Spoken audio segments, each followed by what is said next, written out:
What is up, everybody? Random Random Man here, aka RRM, bringing you another rapid movie review, aka RMR, and it is for Asteroid City. Now, the concept of this dramedy is a metatextual plot simultaneously depicting the events of a junior stargazer convention in a retrofuturistic version of 1955, both being staged as a play and showing the creation of that play. This is the latest film written, produced, and directed by Wes Anderson. And one of the trademarks of his movies is the crazy cast of high-profile players. This includes Jason Schwartzman as a war photojournalist who is not exactly sure of his actions in mourning the loss of his wife, while also trying to manifest that in telling his son and 3 daughters. That said son, played by Jake Ryan.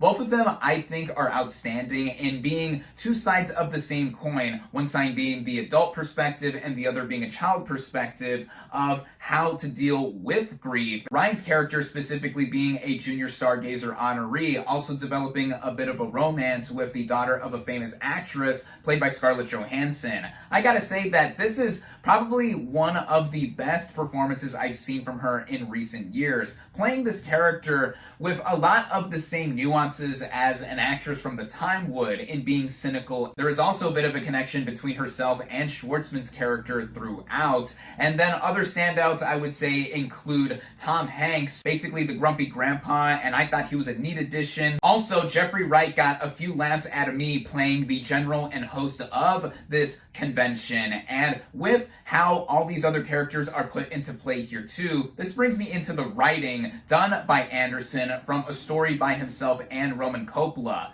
The framing device that is used here is similar to the story within a story setup that he did with 2014's The Grand Budapest Hotel. The movie opens in black and white and 4:3 as a television special with a host played by Bryan Cranston giving us the background of this play that bears the movie's title. And then when we get into the actual play, the movie switches over to color and widescreen, and that is mostly where we see the events of this movie play out, with a smattering of other major players having little mini stories. If summed up in a more simpler sense, the movie is basically Wes Anderson's take, more or less, of Close Encounters of the Third Kind. Anderson is an undeniable auteur filmmaker, so all of his signature style is present here, from his deadpan dialogue and humor to how vibrant the visuals are in the symmetrical cinematography done by frequent collaborator Robert Yeoman, the original score done also by a frequent collaborator Alexandre Desplat. Seeing this thing on the big screen is a treat given the caliber craftsmanship. In this being a metatextual meditation on multiple themes, I did think that the framing device of the film mostly helped in expressing all that. By the time it ended, I wasn't entirely convinced if the purpose of that setup was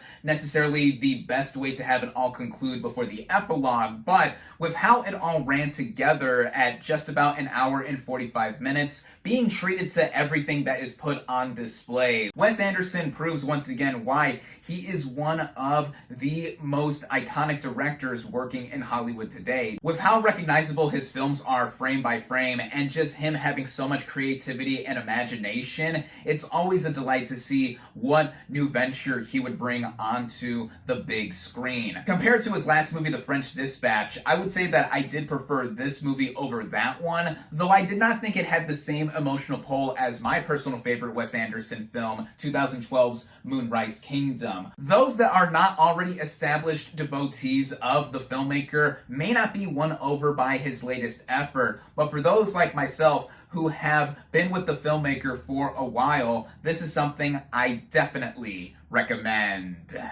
With that, my final verdict for Asteroid City is 4 out of 5 stars. Thank you all, as always, for watching. Be sure to like this video, comment on what you thought of Asteroid City, social media links in the description, subscribe to my channel for more, and I'll catch you on the next movie review.